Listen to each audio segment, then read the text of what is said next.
Hello and welcome to my channel. I'm Mikhail Peters. This is going to be such a random hodgepodge video and I don't even know exactly how it's going to go, but I have like 3 different topics I want to talk about and I'm trying to think about what this is even going to be called. Maybe just a life update one, or maybe it's going to be about moving this past weekend, but it's going to be about a bunch of things. So as you can see, I have a vacant room behind me besides this random air mattress I've been sleeping on. Why am I sleeping on an air mattress? Because I still don't have internet at my house and I still have my desk set up here, and one of the arguments with my family has been about having multiple desks in my new place, and I don't really feel like having that argument, so my dad's going to store this desk for me for a while and I'm going to work on it until I leave. So I may or may not take a break from making videos for about like a week because I really have so much stuff I need to do this week, so it really depends what that starts looking like. I have to, as I'm saying, pass the baton well at work because I'm actually going to take some time off of work and at the same time be job protected. So it's not really like I'm that screwed, which is good. And I'm going to take like a month off and worry about my health. And like, I understand this sounds so like, what? But that's what I'm going to do. And it was a hard decision and it was a lot of phone calls and a lot of annoying paperwork and all that, but that's what's going to happen. Worry about my health and physically and mentally and emotionally and spiritually and all of the ways in which you can self-care, because I think these last 2 months have just been so terrible. Yeah, I left Finland on April 11th and there were good parts of these last 2 months, don't get me wrong, but I would say at least the last 2 weeks, well, not every day of the last 2 weeks, but I'd say like 95% of them, I keep joking that I wish I could take that memory stick from Men in Black and just erase my memory from this whole moving thing. On the other hand, I'm very appreciative that I had a lot of people come to help me, even if they were helping me, which means they were attempting to help, but not really that helpful. So, my family, obviously they had ulterior motives. They wanted me out, but they helped me get out, which is good. I had one friend come and help a little bit, but that was a little bit stressful. And then I had this friend come yesterday and she was an absolute G. I have no other words to say. Like, she actually got so much stuff done with me, and like, wow, I feel like eternally indebted to this friend. Like, I can't even explain my appreciation. Like, it was kind of amazing. Yeah, but moving this weekend was really hard because, well, basically, I had the one friend come over. It's really interesting. I had this one task that like was very specific and was very difficult for anybody to do. So I had to have 3 different people do it, which was setting up bookshelves in a way that was like aesthetically pleasing and kind of like pulling them out and having them all be like flush against the one side of like, I'll really have to take a picture, but just have them look nice and be in descending order by height. So they don't need to be alphabetical because I'm not even orderly like that. It's more of I just wanted them to look nice. And I had my one friend try to do this, but then he was having a hard time with it. Then I had him help me build a piece of furniture. And then that was like also kind of hard. But then a lot of this was just talking about like family drama problems, which, they are there and I don't really like want to talk about them. Then in the middle of this, my family showed up and my grandmother started like kind of like yelling at me a little bit, but then it's also like, is it really yelling or is that just how your Italian family members talk? And they're like, you have to come back and we have to make you some good Italian food. And I'm like, like this. And I'm like, I mean, that's also what I cook for people because it's like the only thing I know how to cook because it's like the only thing I grew up eating, so I actually know how it's supposed to taste. That and when I attempt to cook random Asian food, which 50% of the time comes out well. But anyway, so, we were talking about that and, one of the things he's like, oh, well, you should go to a therapist. I'm like, I've been going to the same therapist since 2022 and it's now 2025. I've literally been seeing the same therapist. It's like, we could literally have an anniversary of the amount of time I've been seeing her now. It's been 3 years.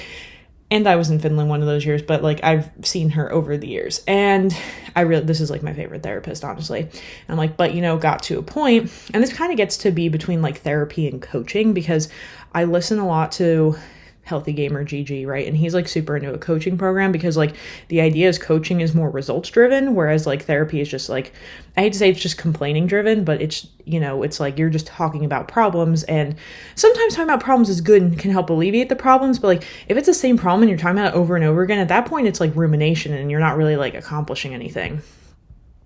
So anyway, I'm like, yeah, for the last year and a half, I've been going to therapy. I mean, there were some things I needed to work through, like coming back from Finland emotionally, like it was pretty difficult. I was like sad, had to like, readapt to life in the US, which I've still done a poor job at doing, but that's besides the point.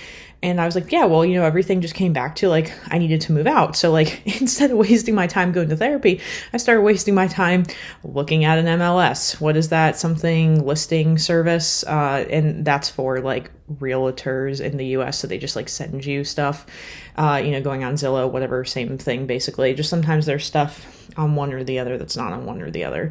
Well, usually it's always on the MLS. It may have just not made it to Zillow yet. That's besides the point. So like I started finding that was more productive for me to, go and like look for houses and work with a realtor and start making offers and then going through the process of buying something. Like all that was what was ultimately going to solve my problem of living at home, like, and overstaying my welcome, rather than just going and talking about it. Like, or it's like things happen day to day. And like, luckily I have like, a support system, like my aunt or my brother who I can call and like be like, this thing happened to me, I'm upset, please let me vent. And then they're like, okay. And then they let me do that. And then I move on with my day. But yeah, like, some of these issues are not going to just like change by me talking about them or going to a therapist. So, and it's like, certain issues are so like ingrained. And my existential Google of the day today was like, why do I feel like my family brings out the worst in me? Because like, I feel like I travel and it's like, people love me, okay? And like, I started thinking about this. I'm like, I have a YouTube channel with 10K subscribers. Like, obviously people really like me. And then I remember somebody wrote something about this likability factor, and I wanted to make a separate video on that. I just haven't gotten to that yet. But I'm like, it's really confusing to me how like, I can experience so much like conflict and dysfunction and chaos within a family unit, but then with my friends, like it's not like that. And, I had some friends I got really close to, and then it did get a little bit messy. And like, some of me starts to wonder, is that because that was like replaying the, the family dysfunction thing? And family dysfunction is a little bit harder than friend dysfunction because friends can just like leave you, right? Like your family, like you can have estranged relatives, but like it's never really like nobody in my family is estranged from somebody else for some weird reason. If anything, I'm going to be the one estranging other people. I really don't want to do that. And I'm really trying to get to a point where like I can work through forgiveness. And it's very interesting because one of the things I started doing, and I thought this was really funny, was like, oh, millennials are so poor, Gen Z is so poor that they started turning to AI for a therapist. And I was like, yo, that's kind of brilliant. So I started doing that just to like see, because the thing is that I really like about AI is like, it's a computer, right? It's not a person. So like it kind of takes like a personalization part out of it. Like, there will be stuff, obviously my therapist says very brilliant things to me. I have nothing to say but good things about her. And then, my brother, 50-50, like, because he's really good at like analyzing things, but he's not always very empathetic towards me because, I'm his older sister. And quite frankly, I was not always nice to him growing up, so he's got a lot of resentment from that. So I kind of get it. But at the same time, he'll be like, you're stupid. And I'm like, thanks. We're all stupid in our own ways. Whatever. I don't know. But anyway. Okay, so another thing to keep in mind, right, like with autism, and it's interesting because I was thinking about how my brother's like, I always try to warn people against over-identifying with their mental illness. And like, autism is not categorically a mental illness. It's a neurological like deficiency, essentially. Like your brain is just wired like incorrectly. I don't know if that's the best way of putting it. It's wired differently than like a neurotypical person, right? Part of this neurodivergence thing. But anyway, what I did like last week, like it really helps me when I understand why I'm feeling a certain way. And the thing I really liked about this book that I kept showing that I was reading last summer as part of this reading group was the Atlas of the Heart, where it literally goes through like 100 emotions and like explains them. And so I'm, talking to Microsoft Copilot and I'm like, why do I feel this way towards this person? And it's like, you feel betrayed. And I was like, duh, that makes so much sense. And like, I literally could not come to that conclusion myself. And sometimes in therapy, you know, the therapist will be like, well, you feel hurt or you feel whatever. Okay, that's cool. But anyway, one of the things like I started asking AI this morning, in addition to, you know, well, first I did the existential Google of why does my family bring out the worst in me? And, you know, that was a whole thing about like, you know, like you have these like dysfunctional relationships. One person is negative, one person is critical. They kind of know all your weak spots and can trigger you pretty easily. And like essentially they know how to bring the best out. Bring the best, they should, but they know how to bring the worst out in you. And so they're kind of really good at like creating this chain reaction. I think it's also difficult in a family because there's like such a strong hierarchy, right? That's like different than your friends. Like you're like equals when you're friends. There's like obviously still a hierarchy when it's like grandmother, mother, like child, like, you know, all that kind of cascade sort of thing. But yeah, essentially it's just like there's so much dysfunction like buried there for years, and like nobody really learned how to communicate properly or like respect each other's feelings, and there's like a lot of weird control dynamics. And so that was kind of like what I started learning this morning from AI. I'm like, please help me understand this relationship with this person in my family. And then it's like, how do you describe it? And what are the situations that are causing concern? And so I was like, okay, you know, this person, and this is like not just one specific person in my family. This is like literally like this happens with a lot of my relatives. I'm like, so like I'm almost 30 and like my family really likes to tell me, or this person really likes to tell me what to do. And like, if I don't do what she tells me to do, like she gets upset, like, you know, what's going on here? And so I love this. It's like, thanks for opening up about this. It seems like you're feeling a bit controlled or unappreciated, especially given your age and independence. That's valid. And so here are some things to help you reflect. 1, control versus care. 2, boundaries. 3, your needs. And 4, patterns. So control versus care. And this is really interesting because I did start realizing this with certain friends in Finland, was like, especially one particular friend, it felt like very like trying to control me was like a sign of love. And that's sort of what this is talking about. Like, you know, controlling versus looking out for others, even if it feels overbearing. So like, is it coming, and why is this person doing this? Is it actual concern? Is it habit? Like, why do they do this? Like, and you know, you have to answer that. This is AI is asking its question the same way a therapist would. And boundaries, it's like, you're almost 30. It's really natural to want autonomy. And when somebody's getting upset that you're not listening to them, like you're not feeling respected. Like, have you expressed that? Well, no, I really haven't. So that's on me. I love it. AI is calling me out here. And then it's like your needs. What do you need from this relationship? Do you need respect, space, emotional support? Understanding what you need is the best way to approach it. The thing is, I just kind of want to be left alone unless I like ask very specifically for help. And the problem is I never get asked very specifically for help back. Like there are certain things like I would love to like help my family in very specific, concrete ways. Like I was always like, you know, picking my sister up from school was a good example. Well, she doesn't get picked up from school. We have the yellow American school bus, but whatever, like driving her to gymnastics or something. So I never minded doing that. I don't like cooking because I get criticized. So that's another thing that like was in here was like, you know, if you're used to getting like criticized and stuff, like it's kind of natural that like you're going to try to set boundaries to like protect yourself. So, you know, and it's also hard because this is a lot of what fuels that inner dialogue of like feeling very, like, you know, very like having a strong internal critic, like a strong self-critic. And I kind of joke all the time that like a lot of Finnish people have a strong self-critic. But the thing that's interesting is I don't feel like Finnish people are really that critical of other Finnish people. It's like they're critical of themselves. And I really appreciate that because I feel like that's a lot more appropriate than being critical of other people. I just think that's rude and insensitive. I don't know. Like, I just don't like that.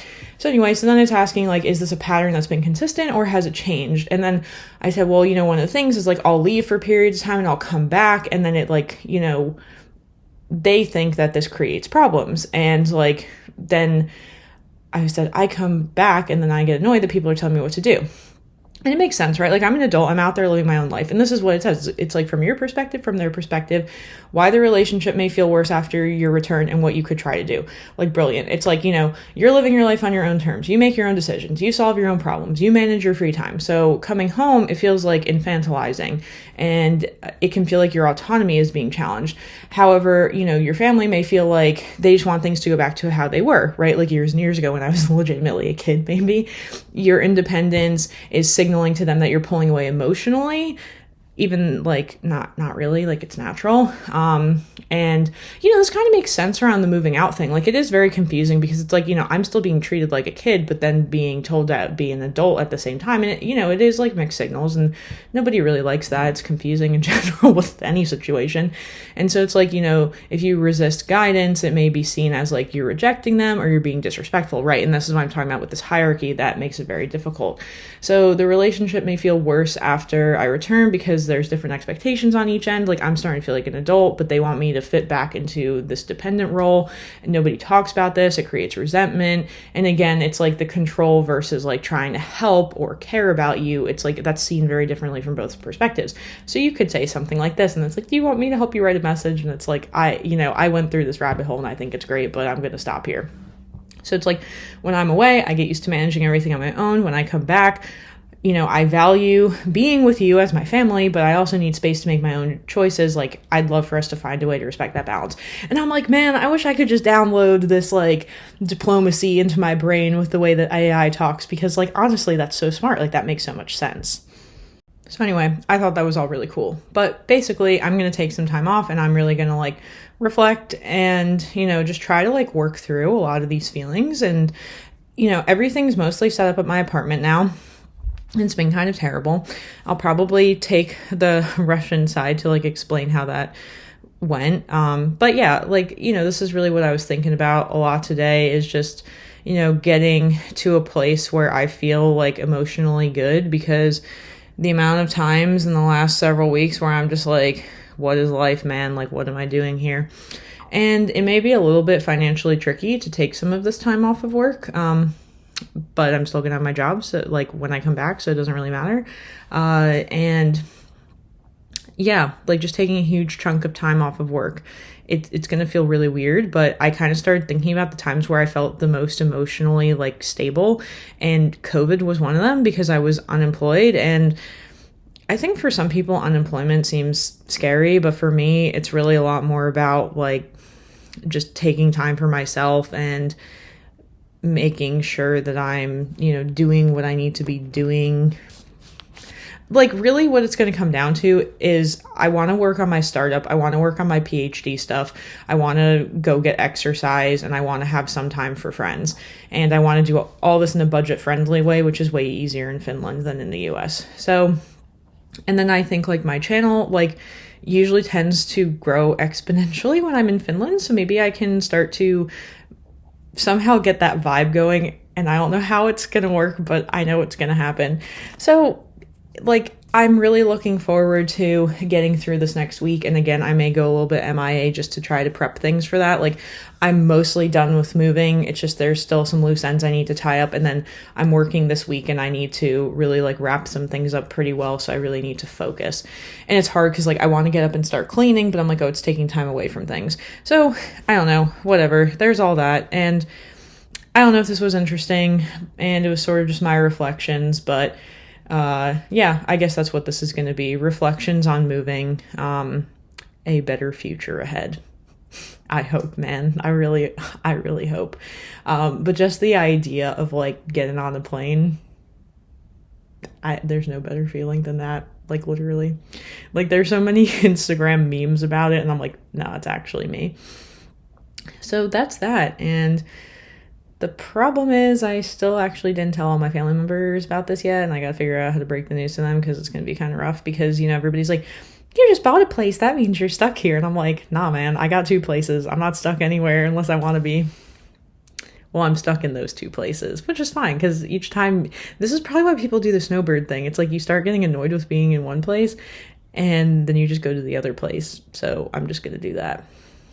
All right, that's everything, and I'm gonna upload this and go back to work, and that's all I really got. So until next time, whenever that is, because I may need to take a little sabbatical, as I've said, and that's that. All right, until my next video, bye. See you on the other side.